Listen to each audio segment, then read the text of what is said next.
We just got done watching the season 3 premiere for What If, and I really have to say I enjoyed it so much. I really like the entire vibe that they went with for this, starting it off with this TV show, giving us a little history of everything, and then kind of going into it a bit more throughout the duration of the episode. I actually really enjoyed this animation style as well. I hope we get to see it more in the future, somehow, some way. It does kind of look like what we get to see for not X-Men 97 per se, but it does have an adjacent vibe. It was just cool to see that the heroes kind of joined together for this mech thing. I think the lore of this episode was pretty solid. That's one thing that I think they did a really cool job on, was giving us the lore of this episode and of this universe that we are getting to see here.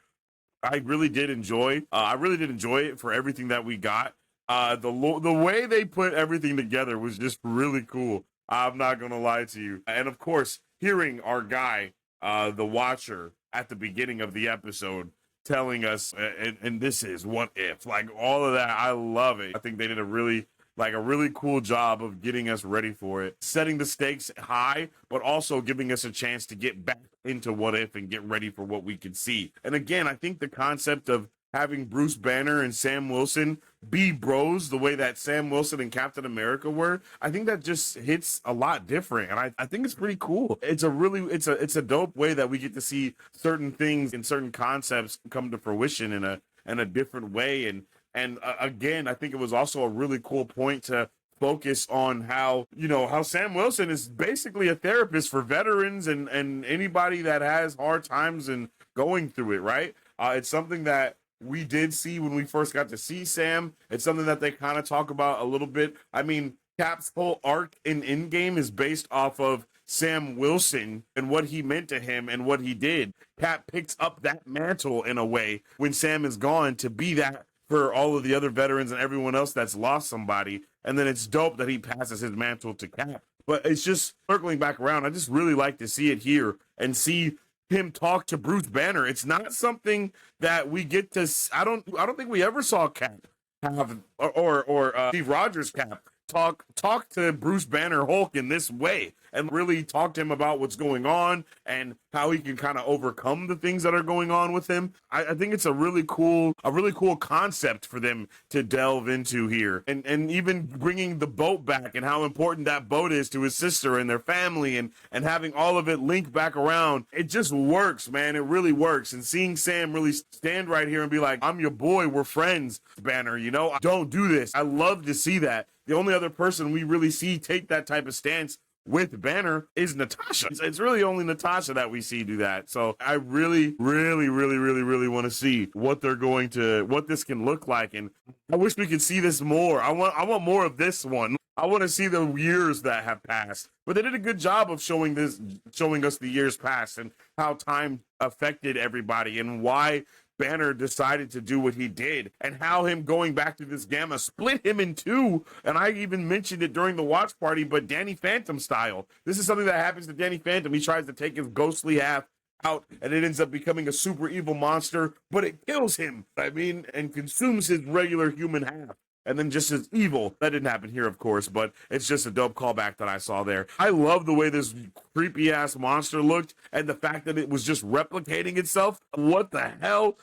Pacific Rim meets MCU literally in a really dope way. Also meeting Gundam, of course, in the same manner. But we saw so many different art styles as well for within this episode of just the opening act, where we got to see that different show, and then this where we get to see this kind of slideshow of different things that occurred as the Avengers tried to fight the freaking Gamma monsters and ultimately failed. Right? They ultimately failed in that task that they were trying to do. And that's crazy, bro. It just goes to show how strong that you're fighting a bunch of Hulks. You're not even fighting one Hulk. You're fighting an Ultra Hulk and many, many other ones. And I think that the fact that mantle gets passed down in this way, it's just so cool to see how it all works, man. I think it's really cool. They did a good job of world building with this episode. They did a good job of giving us the lore of the characters and then getting to see them kind of all be together and kind of quip and joke around with each other, and also have these freaking badass Power Rangers uniforms. I really just enjoyed it, man. I really enjoyed seeing all of the different Avengers together in this manner too, where they're talking on this giant screen. They all have their own specific colors to who they are. All of it worked for me in a really solid way. And I love seeing Red Guardian be Red Guardian. He is a menace all the times that we see him, which I think is really cool. And I really loved how Bucky looked in this Power Rangers uniform as well, with his all. Everyone looked dope in their uniforms. It was also really cool to see Sam Wilson without the wings in that way. All of it just works together in a really dope way. So I had a good time. I had a good time throughout this entire episode. I can't lie to you. It was just really interesting the way that they chose to do stuff. It was awesome to see Rambo. One thing I do wish is we got to see more of these characters' abilities, at least Photon's ability. Well, I guess we do kind of see it here, but see their abilities kind of go into their mechs. I guess her entire kit is because of her ability, right? I mean, look at that. You're not able to shoot beams out of your thing unless it's like kind of siphoning her energy a little bit too, I guess. I don't know. But I think that would have just been a really nice icing on the cake, is to see it loop back together like that. I think they did that with Shang-Chi's, and Thor's mech had its hammer, even though we didn't really get to see it fight. Also really like the callback to like Attack on Titans with the stomping, or I don't know what the heck it was called. But, you know, how they just go through and they just kind of take out the entire world. That's the same vibe that it gave, seeing all of these dudes line up to this giant kaiju that really wants nothing more than havoc and destruction. Just all of the Gamma stuff that they had going here. Really, really just capitalizing on what it means to be a Gamma beast and to have Gamma things at your disposal, or having more Gamma beasts, and really showing how insane it is to have Hulk stuff, right? And I mean, this whole episode was centered on Hulk, and I think that is, for anybody that may be wondering how they can do that with the Universal stuff, I do believe that if they do Hulk in animation style or television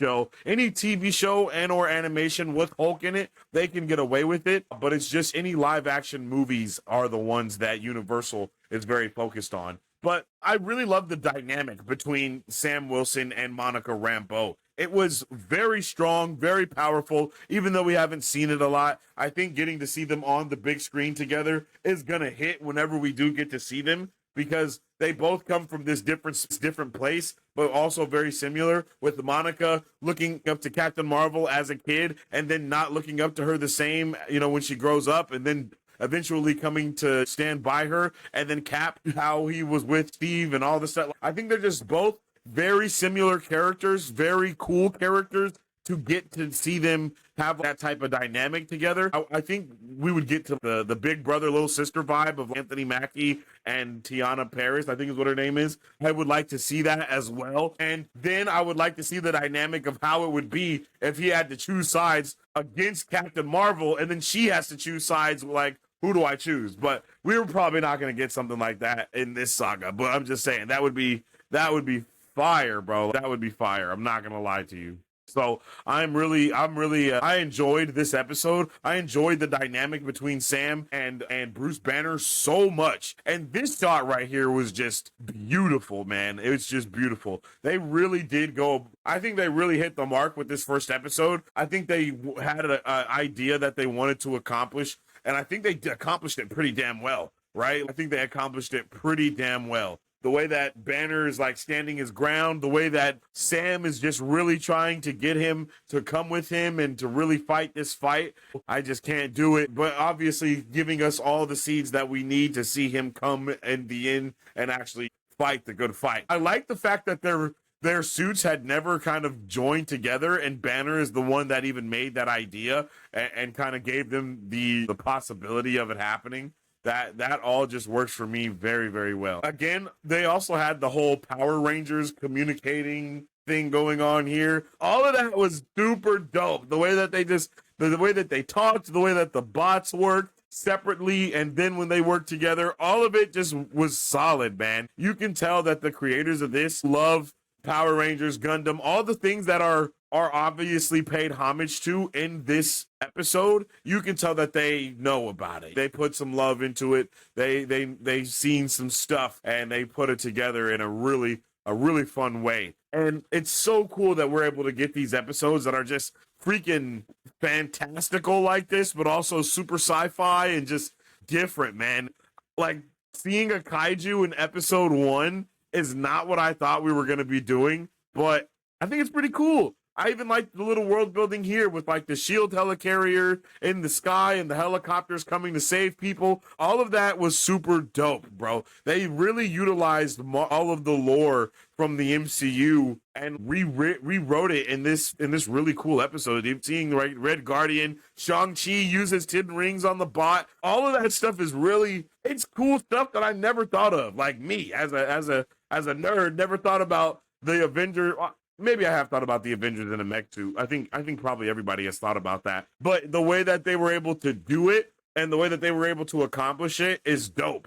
Marvel could do a Gundam game like this and have it. I don't know if anybody ever played the Gundam game that had came out, but imagine if you could do something like this and all your heroes were robots or your mechs were different Avengers. Awesome, bro. Love seeing Red Guardian cracking up like, bro, we're Avengers. Can you imagine could you imagine any of our Russian basically counterparts knowing that we're like this, bro? They never would believe it. And I wonder if he's going to have something to say about like that in the Thunderbolts movie. And that's another thing. It was cool to see all of these different heroes on this team. Talk about a ragtag group, right? Shang-Chi, Captain America, Moon Knight, Photon, Red Guardian. What the hell? That is such a crazy team up right there, but I actually really enjoyed it. I love how it worked out. And I just really want to see more of these random team ups in the rest of this show. I think that will be one of the coolest things, is being able to see how all of these different heroes mesh together or don't mesh together and what they do and how they do it. Really, really excited for it, man. This all was so dope, bro. All of it was really cool. I think they did a really good job of capitalizing on how powerful Hulks are as well. It's not like you're just in this mech suit and you're going to be a badass and beat up 30,000 Hulks and it's all going to be fine and dandy. Bruh, Hulk is a big bad if he a big bad, so you gonna have to be ready. And usually you can only fight Hulk with Hulk, baby, especially if you're fighting 10,000 of them, man. And I just, look at that, bro. Look at that, bro. Oh my goodness. Even the way the comms come over, the walkie-talkie style, just so much attention to minute detail. And of course, Gamma beats all, man, and that was nice. This everything about this was so dope, so dope. And then all of a sudden you see Hulk or Banner pull up, and he's put himself in the freaking nuke, and then you just see the gamma radiation start electrifying around him. My goodness, they were absolutely cooking with this episode, bro. And then he just boom and Hulk's out. And then a giant explosion occurs. Bro, they were going so crazy, bro. I really love this. I love it, man. I love it. I had a good time. I had a good time, brother. I had a good time. I hope you guys had a good time, because seeing Banner go straight Hulkzilla was honestly something I don't think I ever thought I would see. I don't think I've ever seen Banner go Hulkzilla before. I don't know if this has happened in any type of comic ever before, ever. But this shit looked awesome, bruh. Giant Hulk, Kaiju, Mega Hulkzilla fight. Sign me up for it 9 times out of 10, buddy. Sign me all the way up for this, bruh. And I love seeing them fight. I love seeing them go crazy. There was some definite unnecessary slow motion, but I dig it. I dig it. I understand. Slow motion makes things cool sometimes. Yo, but one thing I did not expect was not only it was cool to see the extendo fist. That shit was awesome. But that just was so unexpected. And to follow that up with Hulkzilla Gamma Breath, bro. My God, yes. 1,000 times yes, bro. Gamma Breath is fire. No pun intended. Because that was lit. I just did not expect it, brother. I did not expect to see bruh just crumble away to ashes via gamma breath radiation. Man, unfortunate for you, Buckaroo. Unfortunate for you, Buckaroo. But to follow it up with even more beautiful shots in this episode, man, when we see Sam go to talk to Banner and he just walks up to him like, I'm your boy, we also get to see his Power Rangers Captain America suit, but then seeing the way that he just slowly goes up to him and gets closer and closer and closer until it's just his eyes staring at him, bro. Oh, bruh. Yeah, buddy. Yeah, buddy. What I wanted from What If is wild shit like this, bro. And wild is what we got from this episode. I think this is a crazy thing we got to see. I definitely did not expect for them to go so hard with it, especially when you look at this episode being 30 minutes or however long it was.